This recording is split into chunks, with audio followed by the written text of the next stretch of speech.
Hello guys, welcome back to our channel అండి. ఎలా ఉన్నారు? అంతా ఎలా ప్రిపేర్ అవుతున్నారు? సో టుడే వీడియోలో ఒక ఇంపార్టెంట్ విషయాన్ని అయితే డిస్కస్ చేసుకుందాము. అదేంటి అంటే, నేను ఒక 10 days బ్యాక్ ఒక వీడియో అయితే చేశాను అనమాట. ఎగ్జామ్ ఎప్పుడు ఉండొచ్చు అనేసి 10 to 15 days అయితే అయింది. సో ఆ వీడియోలో అయితే ఎగ్జామ్ ఎప్పుడు ఉండబోతుంది అని అయితే చెప్పాను. అది కూడా నేను ప్రీవియస్ మనకి నోటీసులో వచ్చిన ఇన్ఫర్మేషన్ బట్టే చేశాను. బట్ కొంతమంది ఏంటంటే అక్కడ నాకు కొన్ని మెసేజెస్ అయితే చేశారనమాట. సో అసలు నీకు తెలుసుకొని కరెక్ట్గా మాట్లాడు అనేసి. 15 days ముందు రైల్వే అనేది ఎటువంటి డెసిషన్ అయినా తీసుకోవచ్చండి. సో ఎగ్జామ్ స్టేటస్, మనకి అప్లికేషన్ స్టేటస్ అనేది పంపించడానికి కానీ, సో అప్లికేషన్స్ ఎన్ని వచ్చాయో రివైవ్ చేయడం కానీ, లేకపోతే కొత్త ఎగ్జామ్ షెడ్యూల్ అనేది తీయటం కానీ ఇవకి పెద్ద మ్యాటర్ అయితే కాదనమాట. సో అందువల్ల నేను January 8 నుంచి మ్యాక్సిమం ఉండే ఛాన్సెస్ ఉన్నాయి అనేసి 15 days ముందు ఒక వీడియో అయితే చేశాను. సో ఇప్పుడు ఏంటంటే మనకి దాదాపు మనం డిసెంబర్ ఎండింగ్కి అయితే వచ్చేసాము. ఇక జనవరిలో ఎగ్జామ్ షెడ్యూల్డ్ వాళ్ళు పెట్టాలి అంటే ఆర్పిఎఫ్ కానిస్టేబుల్కి సంబంధించి కొంచెం కష్టమైన విషయమే అనుకోవాలి. ఎందుకు అంటే మనకి ఆర్పిఎఫ్ ఎస్ఐకి సంబంధించి ఒక 25 days to 30 days మధ్యలో మనకి ఆర్పిఎఫ్ ఎస్ఐ యొక్క అప్లికేషన్ స్టేటస్ అనేది అందరికీ పంపించడము, అండ్ అప్లికేషన్స్ రివైవ్ చేసుకోవడము, ఇంకా ఇంకేమైనా ఇనెలిజిబుల్ అప్లికేషన్స్ ఉంటే వాటిని డిలీట్ చేయడము. సో ఈ విధంగా మనకి ఎగ్జామ్ షెడ్యూల్డ్ అనేది ఒక 10 days ముందుగానే ఇవ్వటము, ఈ విధంగా అయితే చేశారనమాట. సో ఈ ప్రాసెస్ అంతా జరగడానికి మనకి ఆర్పిఎఫ్ ఎస్ఐకి అయితే ఒక నెల రోజులు టైం అయితే పట్టింది.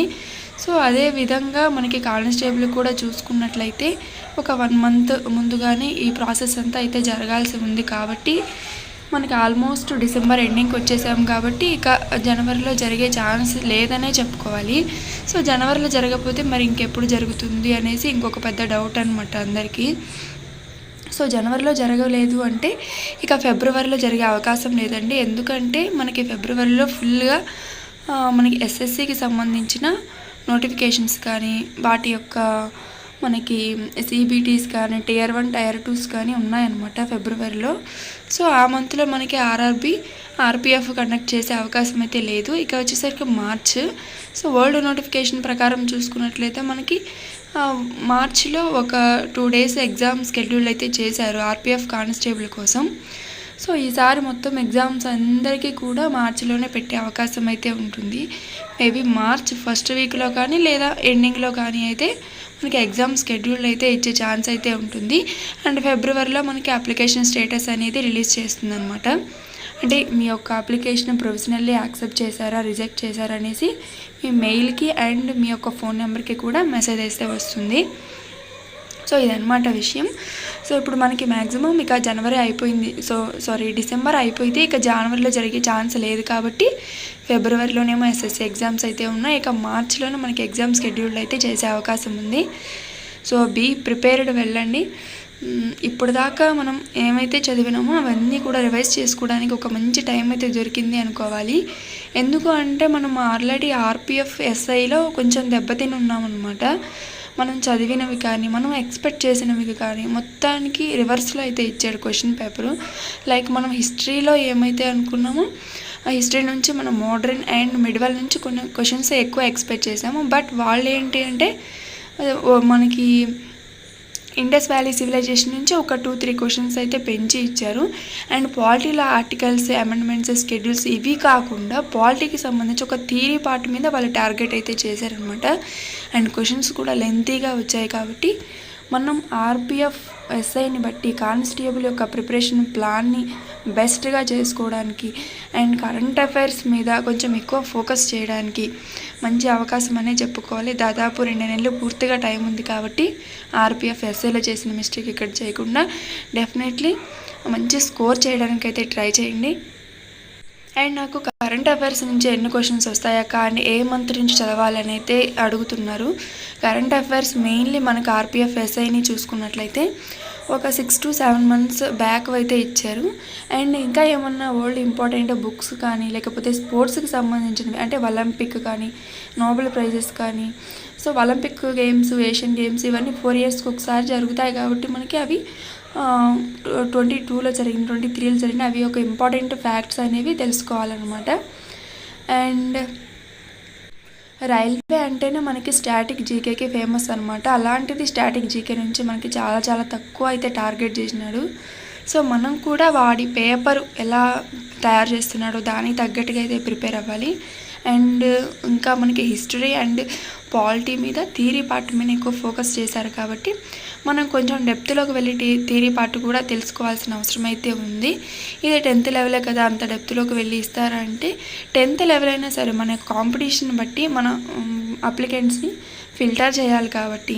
సో 4000 వ్యాకెన్సీస్ అంటే ఒక 40,000 మెంబర్స్ని మనకి బీఈటీ పిఎంటీకి పిలుస్తారు. ఒక పోస్ట్కి వచ్చి 10 మెంబర్స్నే తీసుకోవాలి. నీ యొక్క ఎగ్జామ్ అనేది 10th క్లాస్ లెవెల్ అయినా సరే వాళ్ళు మనల్ని ఫిల్టర్ చేసుకోవడం కోసం ఈ విధంగా ఎగ్జామ్ యొక్క టఫ్నెస్ లెవెల్ అనేది పెంచే అవకాశం అయితే ఉంది. అండ్ ఇది కూడా అడుగుతున్నారు నన్ను, ఎందుకు అలా భయపెడతారు అనేసి. సో ఇది భయపెట్టడం కాదండి, ఒక ముందు జాగ్రత్తగా మీ యొక్క మంచి కోరే చెప్తున్నాను. సో మరీ 10th క్లాస్ బేసిక్ లెవెల్లో ప్రిపేర్ అవ్వకుండా కొంచెం అడ్వాన్స్గా ప్రిపేర్ అయ్యి చూడండి. సో ఆర్పిఎఫ్ ఎస్ఐని దృష్టిలో పెట్టుకుని అయితే ప్రిపేర్ అవ్వండి. అండ్ కరెంట్ అఫైర్స్ మీద మోస్ట్లీ మనకి 10 to 15 క్వశ్చన్స్ అయితే వస్తూ ఉన్నాయి కాబట్టి సో కరెంట్ అఫైర్స్ మీద మనకి ఎక్కువ ఫోకస్ అయితే చేయండి. అండ్ బెస్ట్ ఏంటి అంటే కరెంట్ అఫైర్స్ అనేది మనకి ఎగ్జామ్ 1 monthలో ఉంది అనగా చూసుకోవడం అయితే మంచిది. ఎందుకంటే మనకి హూ ఈజ్ హూ కానీ లేకపోతే ఇంకా సీఎంస్ గవర్నర్స్ కానీ సో ఈ విధంగా కొంతమంది మారే అవకాశం అయితే ఉంటుంది. అండ్ కొత్త కొత్త గేమ్స్ అనేవి పెట్టే అవకాశం అయితే ఉంటుంది కాబట్టి వీళ్ళు ఎప్పటికప్పుడు అప్డేట్ అవుతూ ఉంటారు. కాబట్టి వాళ్ళ యొక్క పొజిషన్స్ అనేవి కరెక్ట్గా ఉండాలి అంటే మనకి ఎగ్జామ్ షెడ్యూల్ ఇచ్చిన ఒక 1 month తర్వాత నుంచి కరెంట్ అఫైర్స్ అనేవి స్టార్ట్ చేస్తే మంచిదని నా ఉద్దేశం అండి. లేదు అనుకుంటే మీరు ఇప్పటి నుంచే స్టార్ట్ చేయండి, నో ప్రాబ్లము. సో అప్పటికి ఇంకొకసారి రివిజన్ చేసుకున్నట్లయితే ఉంటుంది, కాకపోతే ఇంకొకసారి అప్డేట్ అయితే చేసుకోవాల్సి ఉంటుందన్నమాట. సో అదనమాట విషయం. అండ్ చదివేది కొంచెమైనా సరే చాలా జాగ్రత్తగా చదవడానికి అయితే ట్రై చేయండి. చదువుతుంది కొంచెమైనా దాని గురించి ఫుల్ ఇన్ఫర్మేషన్ గ్యాదర్ చేసుకోవడానికి ట్రై చేయండి. మీ యొక్క ఓన్ నోట్బుక్ అయితే ప్రిపేర్ అవ్వండి. సో నేనేంటంటే మనకి ఆర్పిఎఫ్ కానిస్టేబుల్కి సంబంధించి టెక్స్ట్ బుక్ యాప్లో అయితే బై చేసుకున్నాను అనమాట మాక్ టెస్ట్లో. సో అవే రాస్తున్నాను. అండ్ ఇంకా అనాలిసిస్ కూడా కంప్లీట్గా జనరల్ అవేర్నెస్కి సంబంధించి 50 క్వశ్చన్స్ అన్నీ కూడా దాని యొక్క మొత్తం క్వశ్చన్స్ కానీ బ్యాక్గ్రౌండ్లో ఇంకా ఏముంది దాని గురించి మొత్తం కూడా ఒక షార్ట్ నోట్స్ అయితే ప్రిపేర్ చేసుకుంటున్నాను.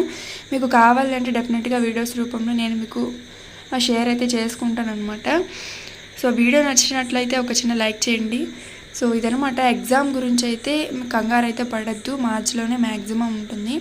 సో ఈ టైంని యూటిలైజ్ చేసుకోండి, బాగా ప్రిపేర్ అవ్వండి. అందరికీ all the best. Thank you so much.